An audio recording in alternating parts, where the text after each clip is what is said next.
All right. I hope you can hear me. That's always my biggest worry is that you can't hear me. Anyway, thank you for being here. This one today is going to be short and sweet because I have another meeting to get to, but um, we're going to be talking about healing. And of course, this is the season for to talk about those things, to talk about peace and healing and all those things. And one of the things I think when it comes to workplace bullying is this conversation almost always takes a back seat. Okay? Because when you're in the midst of any type of workplace abuse, your sole focus often is on, unfortunately, the other person. It's on the person who's discriminating against you. It's the person who's bullying you. It's the person who's harassing you or mistreating you. And our sole focus, and if you look at the conversations around bullying, they tend to be around ending the abuse, not on healing and wellness and recovery.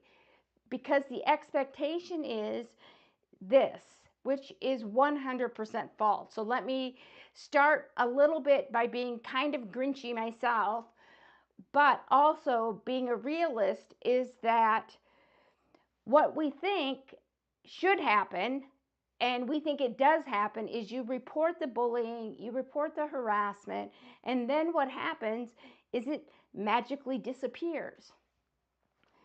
First off, 9 times out of 10, it doesn't. When you report it, if you've been listening to me or if you've done any research and looked at what people are saying around bullying, it's that when you report it actually gets worse. And so, of course, when I have my own theory around workplace bullying. We have that initial primary trauma from your workplace bullying. We have the secondary trauma from bystanders and leaders, and tertiary trauma when organizations don't do a damn thing to help you. So there's these layered versions, or versions isn't the best word. There's these layered incidents of trauma that you can experience on several occasions that are often repeated in cycle.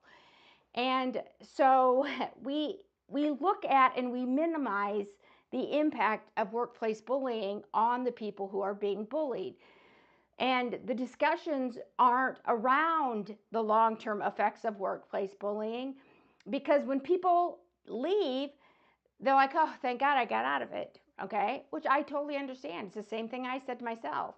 Okay, but even my being out of it does not mean that, like that the impact of that trauma for that many years doesn't impact my sense of self or who I am in my everyday life, both personally and professionally.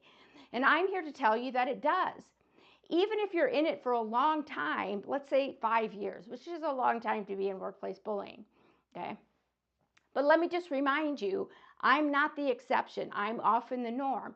People work in this kind of behind the scenes and they just learn to put up with it, so to speak.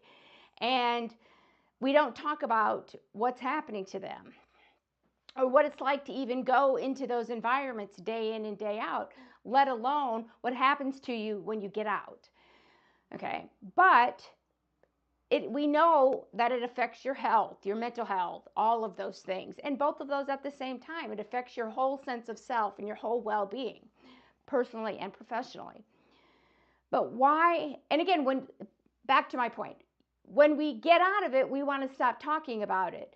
But the problem is that just like any other um, incidents of trauma, just because you don't want to talk about it and you're not in that situation anymore, doesn't mean that the impact of trauma goes away. It doesn't.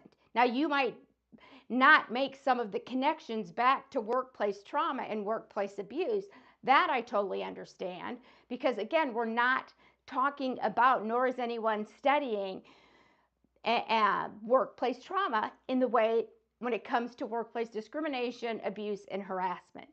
Okay, those things affect us. Okay, there's my little spiel on, and it's so important to talk about it. There's my spiel. Okay.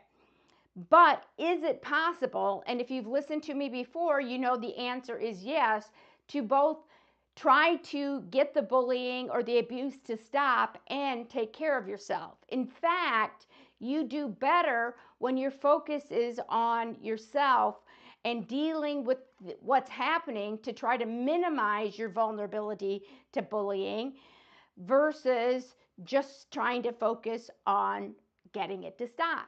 Because that is often a repeated cycle of trauma where you're being harmed over and over again, and it actually, you lose power because people start to see you as the problem.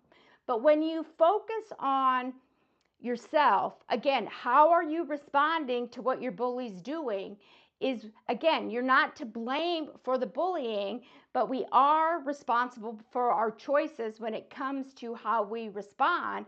And again, I'm guilty of doing a lot of things that made myself more vulnerable to bullying. And so wellness and healing can happen at the same time. So you can look at the ways that you're responding to your bully, especially those that really, get you, really throw you off guard, really, keep you up at night. And you can change how you respond to them, not stopping the bullying, but reducing the impact. So when you are in the moment of bullying, okay, and you often what happens is we get very emotional, and that's rightly so. Okay, it's hurtful and it's painful and it's been going on, and you feel like nobody's listening. So in those moments when the bully is coming back, you often want to confront. You often might mimic back what they're doing. Okay, and again, that is a normal response because in workplace bullying, the bar has gotten so low that that behavior is normalized. Okay. So, but when you do that, that puffs the bully up because they see the reaction. They like that. They keep going. If you use strategies like microscripts or silence, things like that, when the bully is coming after you, that denies them the reaction and pulls the wool out for them, and it decreases, ideally, of course, that bullying. It stops or changes, or not changes, right? But that often happens. What I mean is that when you're being bullied and you have a microscript versus getting defensive, that reduces the amount of bullying really that the bully can do because you're not giving them the emotional reaction. Okay, and so if you just remain neutral, you remain confident, what's happening is you stop focusing on them and you start focusing on yourself. And that in and of itself helps you reduce the traumatic effects because you have changed the focus of what you can do, which is only focus on yourself, and it helps you to reduce the bullying. So you can heal by developing strategies to reduce the bullying and by focusing on yourself in the workplace, what you can do, what you can control, that's yourself. At the same time, you can try to get the bullying to stop. Those things are not mutually exclusive. In fact, when you stop responding to the bully, okay, slowly you build more credibility up, okay, because then when your bystanders are looking on and they see Bob yelling and you're talking in a low tone of voice, which is not giving Bob any facial expressions or swearing back at Bob, what you're doing is you're role modeling good professional behavior to them, and it's much harder, not impossible, for them to say, well, Jan's the problem. She was swearing back and she was yelling. Okay? And in your documentation, right, you can say, bully A did this, bully B did this. My response was microscripts, right? I said, okay, I understand what you're saying, right? Then your response becomes your weapon to protect yourself from the bullying. And then you can start to think about better and more effective ways to deal with your bully. And you become then, when you focus on yourself rather than on just getting the bullying to stop, it ironically does a couple of things. It's very empowering to be able to control yourself in those moments. Okay. Now it's damn near next to impossible to do it all the time, and you might make mistakes. So what? Right?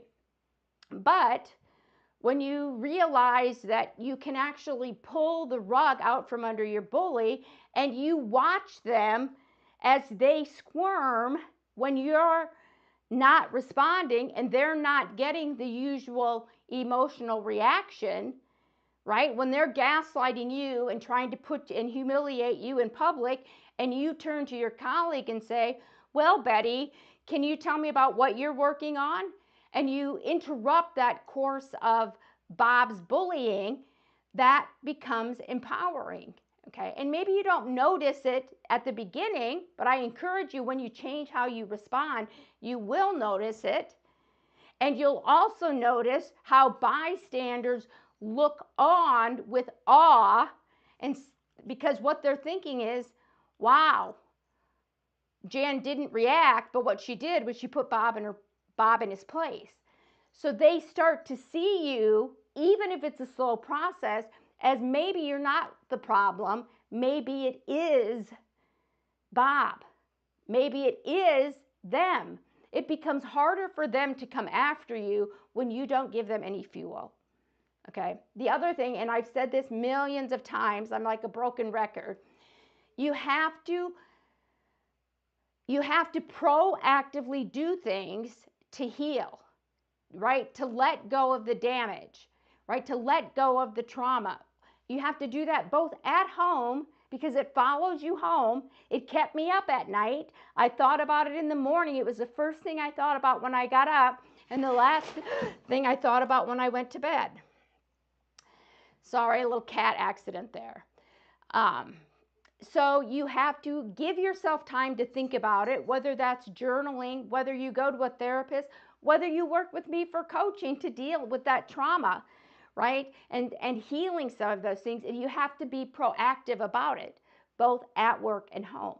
So do things every day that allow you to release the pressure, because when you're being bullied, the pressure builds every day. It builds and builds and builds and builds. And when you don't release it, then you might get super angry and explode, or you might drop, throw a glass at a wall at home or whatever. It's something that becomes, that impacts you in a way that in a way that isn't always beneficial, in a way that is what I would say harmful. So you have to realize that you are worthy. You don't deserve to be bullied. Even if you put that on a wall, on some sticky notes around your house, those things help. At work, again, I've talked before how I went out to get a cup of coffee. I would listen to music that would, motivate me and empower me. Those are little tiny things that nobody has to know that you're doing, but it's so beneficial to you. And so, is it hard? Hell, yes, it's hard. It's hard to protect yourself. It's hard to heal when you're in an abusive environment. But the question you have to ask yourself, and this is where I'm going to leave it for the day, is, aren't you worth it? I look back and I can see the damage that was done to me today by those people, because I didn't take proactive steps to protect myself. I didn't take proactive steps to let some of it go.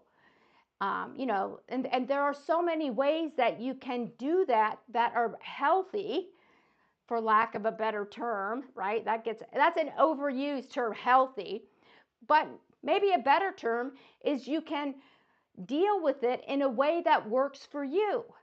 So maybe journaling doesn't work for you. I don't like journaling. Okay, I don't like writing down stuff. Okay, I would rather tell a story about what's happening to me, right? Or do things that mean something to me where I can let it go. Like I'm a big letter writer. Okay, I like to write letters to people who've hurt me. Write a letter to your bully. You don't have to send it, but what would you say to your bully today, right? I know what I would say. So find ways that help you move forward even when you are in a workplace bullying or a discriminatory or a harassing situation, because you do, in fact, deserve that. I know you do. Do you?